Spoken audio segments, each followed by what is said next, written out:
व्यक्ति गया एसी लेने के लिए एक दुकान में, बहुत गर्मी से परेशान था। जा करके दुकानदार से कहा कि कोई एसी दे, तो कितने की पड़ेगी? दुकानदार ने कहा वही 80-85 हज़ार की। आदमी बोला 80-85 हज़ार की एक एसी पड़ेगी, और ऐसा एसी देना जो कभी ख़राब ना हो, कुछ दिनों तक चले, 200 साल 100 साल। तो उसने कहा कि ऐसी तो कोई एसी नहीं है, 10-20 साल में हमेशा मरम्मत कराना पड़ेगा, और उसको भी कोई गारंटी नहीं है कि 10-20 साल भी चलता है कि नहीं अच्छे से। कहा कि कम पैसे में कोई ऐसी एसी दो जो 100-200 साल तक चल सके और अच्छी हवा दे सके। तो दुकानदार ने क्या किया कि एक छोटा पौधा दिया और कहा कि ले जा करके लगा दो, पीपल का पेड़ है, तुम्हारे लिए एसी से भी अच्छा है, 100-200 साल तक चलेगा भी, और छोटा पौधा है, कम पैसे का है भी। तो वही पेड़ अगर हम लोग लगाएं, अगर पर्यावरण दिवस पर पृथ्वी को बचाना चाहें तो हमको पेड़ लगाना चाहिए। एसी की आवश्यकता नहीं होगी, और हवा भी अच्छी मिलेगी, खर्चा भी नहीं है, और बहुत 100 सालों तक हम पर्यावरण को बचा भी सकते हैं। तो उस जमाने में बहुत सारे पेड़ हुआ करते थे पथिकों के लिए। राम जी जा रहे हैं विश्वामित्र के साथ, ऋषि मुनियों के साथ, अगर भूख लगे तो हम पेड़ से फल को तोड़ करके भोजन कर लें, अपना भूख मिटा लें। पेड़ के किनारे किनारे कुआं हुआ करते थे, अगर आपको प्यास लगती है तो कुएं से आप अपना लोटा डालिए, रस्सी था वहाँ पे, लोटा रस्सी, आप अपना जल पीजिए और आगे बढ़ते जाइए। तो राम जी चले, प्रातः चले मुनि वृंद सहाया, बेगी विदेहा नगर नियराया। पुर रम्यता राम जब देखी, हर से अनुज समेत विशेष। बहुत हर्षित हुए लक्ष्मण भैया के साथ जनकपुर की रम्यता को देख करके, क्योंकि वहाँ के लोग कैसे हैं। बोले, कोकिल चातक कीर चकोरा, पूजत बिहग नटत कल मोरा। इतने सारे पक्षी, देखिए पक्षी जो होते हैं वो सौभाग्य के प्रतीक होते हैं, पक्षी सौभाग्य के प्रतीक होते हैं। आज पक्षियों की संख्या घट रही है, हमारा पर्यावरण इतना दूषित हो गया है कि पक्षी समाप्त हो रहे हैं। और ध्यान रखिएगा, जिस दिन ये पक्षी समाप्त हो गए ना, उस दिन पूरे भारत का, पूरे विश्व का सौभाग्य समाप्त हो जाएगा। जनक जी महाराज के राज्य में कोकिल चातक कीर चकोरा, कूजत बिहग नटत कल मोरा, आठों जितने भी ऋतुएं होती हैं, 6 ऋतुओं के सभी प्रकार के पक्षी हैं। कोयल बोल रही है, चातक पक्षी है, तोता है, चकोर है, मोर है, सारे पक्षी एक साथ नृत्य करते हैं, बोलते हैं, आनंदित हैं, सभी पक्षी हैं। और इतना अच्छा मौसम है, धनत धनित वर धनत समाना, बैठे विविध वस्तु लय नाना। बाजार इतनी अच्छी लगी हुई है, दुनिया भर की जो भी सामग्री आपको चाहिए जनकपुर में सब कुछ उपलब्ध है। वहाँ के जो वहाँ के नर नारी हैं वो भगवान ऐसे हैं कि लोग ईश्वर को खोजते हुए ईश्वर के पास जाते हैं। और वहाँ के नर नारी इतने ज्ञानी हैं, इतने विदेहराज के राज में इतना प्रभाव है विदेहराज का, कि उनके यहाँ भगवान खुद चल करके आ रहे हैं, वो भी बिना बुलाए। निमंत्रण गया था विश्वामित्र जी को, और आ रहे हैं विश्वामित्र जी के साथ भगवान खुद। पता चला जनकराज जी को कि विश्वामित्र जी के पास जो चिट्ठी गई थी, उस चिट्ठी को पढ़ करके विश्वामित्र जी अपने शिष्यों के साथ जनकपुर में आए हैं सीता जी का स्वयंवर देखने के लिए। जनकराज जी को पता चला, जनकराज जी आए, आकर के विश्वामित्र जी को प्रणाम किया। जय हो महाराज, आपकी जय हो, आप बहुत अच्छे ऋषि हैं, आपको आपके लिए बहुत अच्छा व्यवस्था किया गया है, आप हमारे यहाँ चल करके और महल में निवास करें। विश्वामित्र जी ने कहा, नहीं नहीं राजन, हम लोग ऋषि महात्मा ठहरे, हम लोग महल में कहाँ निवास करेंगे, हम लोगों को यहीं औराई में कहीं निवास दे दीजिए, यहीं हम लोग अच्छे से निवास कर लेंगे। तो उनके लिए एक अच्छा व्यवस्था बनाया गया, और वहीं पे बैठ करके बातचीत हो रही है। तभी तक राम जी और लक्ष्मण जी भी आ गए, जो कि फुलवारी देखने के लिए गए थे, आए हैं। और लिखा है गोस्वामी दास जी ने कि जनक जी ने जैसे ही देखा राम लक्ष्मण जी को, उनकी देह की दशा भूल गई। और कहते हैं कि अच्छा ये बताइए मुनिवर कि ये दोनों बालक जो हैं, ये कोई राजा के बेटे हैं कि आपके ही पुत्र हैं, आपके मतलब कि आपके ऋषि कुल के हैं कि कोई सी राजा के पुत्र हैं। तो विश्वामित्र जी ने सारा कुछ कहानी बताई कि इनको हमने यज्ञ रक्षा के निमित्त लाया था। अयोध्या नंदन दशरथ के, अयोध्या महाराज दशरथ के पुत्र हैं, राम हैं, इनका नाम लक्ष्मण है। ये दोनों इन्होंने यज्ञ रक्षा की थी। तब तक आपकी चिट्ठी पहुंची तो हम लोग लेकर के इनको भी यहाँ आए कि ये भी धनुष यज्ञ देख लेंगे। अगले दिन धनुष यज्ञ की तैयारी थी। उसके बाद से शाम हुई, संध्या काल का समय हुआ। लक्ष्मण जी लखन हृदय लाहा लसा विशेषी जाई जनकपुर आई हूँ देखी। लक्ष्मण जी महाराज के मन में इच्छा हुई कि थोड़ा जनकपुर घूम करके देखा जाए कि अयोध्या जिसे बढ़िया है कि खराब है। जनकपुर जानते हैं आप लोग, जनकपुर बिहार में है, और अयोध्या जी आप सभी लोग जानते हैं उत्तर प्रदेश में। तो अयोध्या का रहने वाला व्यक्ति जब बाहर जाएगा तो जरूर सोचेगा कि थोड़ा देख लेते हैं कि जनकपुर कैसा है, जनकपुर की सीमा कैसी है, वहाँ पे रहने वाले लोग कैसे हैं, यहाँ पे कैसे कैसे व्यवस्था है, महल कैसे बने हुए हैं। लक्ष्मण जी के मन में शंका है, थोड़ा लालसा हुई, इच्छा हुई कि देखा जाए। तो प्रभु है बहुरी गुरु से कुचाही। एक तो राम जी से भय कि राम जी से कहेंगे तो गुस्सा न जाए भैया, दूसरे गुरु जी के साथ आए हैं, गुरु जी पता नहीं आज्ञा देंगे कि नहीं। लेकिन राम अनुज मन की गति जानी, परिवार में भी यही होना चाहिए, एक दूसरे के हृदय को समझने की क्षमता होनी चाहिए। राम जी समझ गए लक्ष्मण भैया जनकपुर घूमना चाहते हैं, देखना चाहते हैं, लेकिन हमारे और गुरु जी के डर से कुछ कह नहीं रहे हैं। तो राम जी ने हाथ जोड़ करके विश्वामित्र जी से कहा, नाथ लखना पुर देखन चाही, प्रभु संकोच डर प्रगट न कहीं, जो राहुर आ यसु मैं पाऊं, नगर दिखाई तुरंत ले आऊं। देखिएगा कथा अब पहुंची है जनकपुर। अभी तक हमने संक्षेप में सारी कथाओं को सुना, अब यहाँ से हम विस्तार में सुनेंगे। अगर भगवान भोलेनाथ की कृपा रही, हनुमंतलाल महाराज का आशीर्वाद रहा तो थोड़ी देर और समय दीजिए, कथा को विस्तार करते हैं। लक्ष्मण जी घूम करके जनकपुर देखना चाहते हैं। राम जी ने कहा विश्वामित्र जी से कि हे गुरुदेव, अगर आपकी आज्ञा हो तो नगर को घुमा करके तुरंत लेकर के इनको दिखा करके आता हूँ। विश्वामित्र जी ने कहा, कसन राम तुम राखो नीति, आप क्यों नहीं नीति का पालन करें, आप तो मर्यादा पुरुषोत्तम हैं।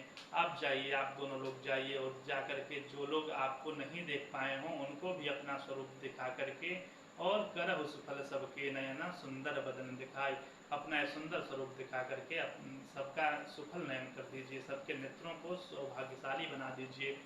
ऐसा कहकर के विश्वामित्र जी ने विदा किया। गुरु जी को प्रणाम करके दोनों भाई आए, और आए तो जनकपुर में चलते हैं। अब देखिए, जैसे ही सखियों को खबर मिला, युवतियों को खबर मिला, युवती भवन झरोखन लागी, निरखहि राम रूप अनुरागी।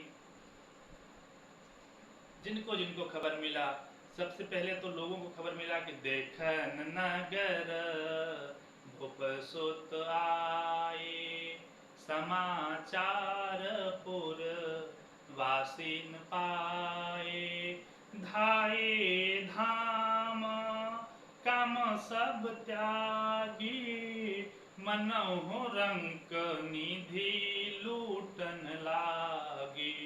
जैसे ही समाचार पूरे जनकपुर में फैली है कि दो भाई, दो जनकपुर, दो अयोध्या के वासी कोई आए हैं राजकुमार, और देखने के लिए आए हैं नगर को, तो जैसे जैसे खबर मिली कि बहुत सुंदर है, बहुत सुंदर है, उनको देखने के लिए सारा जनकपुर दौड़ पड़ा राम जी के पास। और धाये धाम काम सब त्यागी, गोस्वामी जी लिखते हैं पहले उन्होंने धाम को छोड़ा, यानी पहले घर छोड़े, और उसके बाद काम को छोड़ा।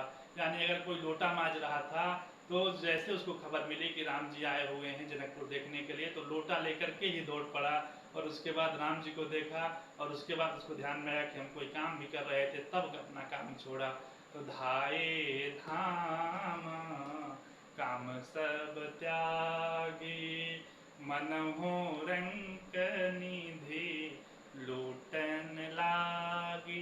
मानो ऐसा लगा जैसे कोई रंक को खजाना मिल गया हो, निधि लूट रही हो कोई रंक, कोई दरिद्र आदमी को खजाना मिल गया हो और वो खजाने को लूट रहा हो। ऐसे लोगों ने अपने आंखों को तृप्त किया राम जी का दर्शन करके।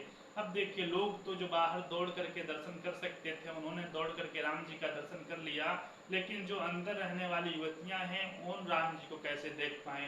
तो मन में मनाते हैं कि राम जी हमारे गली से आ जाते, हम भी उनका दर्शन कर लेती। तो युवती भवन झरोखन लागी, निरखहि राम रूप अनुरागी। युवतियां जो हैं अपने झरोखों से राम जी का रूप देख रही हैं, जिधर से राम जी जा रहे हैं उधर से कोई छत पर से चढ़ करके बात कर रही हैं। और कई तरह की सखियां मिलकर के बात करती हैं। कोई कहती हैं जौ सखी नहीं देख नर ना हो, पन पर हरि हट करें विवाह हो। अगर इनको जान जाए, इनको जनक जी जान जाए कि दो राजकुमार आए हुए हैं, इतने सुंदर हैं, तो प्रण को छोड़ करके सीता मैया से इनका विवाह कर देंगे, इस बात की गारंटी है। कोई ने कहा नहीं नहीं, राजा जो होते हैं वो प्रण को नहीं छोड़ते, और राजा जो है प्रण को नहीं छोड़ते। और इनको जनक जी ने पहचान लिया है, इनको जानते हैं जनक जी पहले से ही। ये दो दशरथ के दोटा, बाल मरालन के कल जोटा, मन कौशिक मख के रखवारे, इनरन अजिर निशाचर मारे। अजब निशाचरों का इन्होंने संहार किया है, इनको जनक जी जानते हैं। और सब कुछ जानते हुए जनक जी अपने प्रण को नहीं छोड़ सकते। जो प्रण किए हैं उस प्रण को कल ही पता चलेगा कि विधाता किसके भाग्य में क्या लिखे हैं। सखियां बात करती हैं और राम जी के ऊपर पुष्प की वर्षा हो रही है। जहाँ जहाँ जहाँ बंधु दो, तहाँ तहाँ परमानंद जा रहे हैं, वहाँ वहाँ सखियाँ पुष्प की वर्षा कर रही हैं। अब देखिए, अब की आगे की कथा क्या कहती है। कुछ बच्चे जो थे राम जी से, छोटे छोटे बच्चे राम जी से बात करना चाहते हैं और राम जी के साथ हो लिए। राम भैया आपका क्या नाम है? राम जी ने कहा मेरा नाम राम है और मेरा छोटा भाई है, इसका नाम लक्ष्मण है। तो कहते हैं राम भैया, लक्ष्मण भैया, चलिए हम आपको अपना घर दिखाते हैं, यहाँ से पास में ही इसका घर है, इसके घर चलिए, वहाँ पे बहुत अच्छा है, इसके पिताजी बहुत अच्छे हैं, हमारे पिताजी और अच्छे हैं, हमारे घर चलिए। कोई कहता है नहीं नहीं राम भैया पहले मेरे घर चलिए, लक्ष्मण भैया हमारे यहाँ चलिए, हमारा घर पास में ही है, यहाँ हम आपको दिखाएंगे, कल धनुष यज्ञ होने वाला है, वहाँ धनुष यज्ञ के लिए बनाया गया है, वहाँ सारे राजा लोग आएंगे, वहाँ बैठेंगे। गोस्वामी दास जी कहते हैं कि राम जी बालकों के साथ प्रेम के वशीभूत होकर के इधर उधर घूमते रहे। बहुत देर तक जनकपुर को बालकों ने घुमाया, धनुष यज्ञ जहाँ मनाया गया था उसको दिखाया, अपने अपने घर ले आ गए, जहाँ जहाँ राम जी को जाना था राम जी गए। और उसके बाद जब संध्या होने लगी तो कही बातें मृदु मधुर सुहाई, विदा किए बा लक बैरिया। राम जी ने बहुत जबरदस्ती बालकों को विदा किया। अरे भैया बहुत अच्छा लगा आप लोगों के साथ, बहुत आनंद आया, फिर मिलेंगे, गुरु जी नाराज न हो, संध्या हो गई है, गुरु जी के संध्या करने का समय आ गया, फिर मिला जाएगा, हमको जाने की आज्ञा दीजिए, बहुत अच्छा लगा आपके साथ, बहुत आनंद आया, फिर मिला जाएगा। राम जी ने जबरदस्ती बालकों को विदा किया, सारे बालकों की आंखें नम हो गई, सब ने परमात्मा को प्रणाम करके सब अपने अपने घर गए। गुरु जी से डर करके राम जी, यानी कि जासु त्रास डर कहूँ डर होई, वजन प्रभाव दिखावत सोई, जान विलम्ब त्रास मन माही। गोस्वामी दास जी कहते हैं कि विलम्ब हो रहा है ऐसा जान करके राम जी थोड़ा डरे, और जिनके डर से डर को भी डर हो जाए, ऐसे राम जी आज भजन के प्रभाव की वजह से गुरु जी से डर रहे हैं। राम जी आए और फिर संध्या हुई, संध्या के लिए गुरु जी की व्यवस्था की गई, गुरु जी ने संध्या किया, उसके बाद से प्रवचन हुआ, गुरु जी प्रवचन करते हैं, राम लक्ष्मण जी गुरु जी के शिष्य लोग सारे प्रवचन सुने। और फिर समय आया मुनिवर सयन किन्ह तब जाई, लगे चरण चापन दो भाई, जिनके चरण सरोरूह लागी, करत विविध जप जोग विरागी, ते दो बंधो प्रेम जैनु जीते, गुरुपद कमल पलोटत प्रीते, बार बार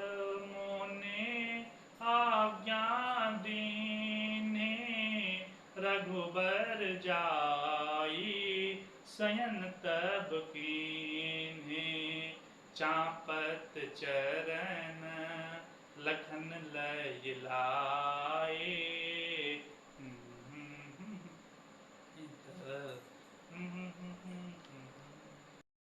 राम किया, दोनों भाई गुरु जी के चरण दबा रहे हैं और राम जी लक्ष्मण भैया दाहिने पैर को राम जी और बाएं पैर को लक्ष्मण भैया दबा रहे हैं।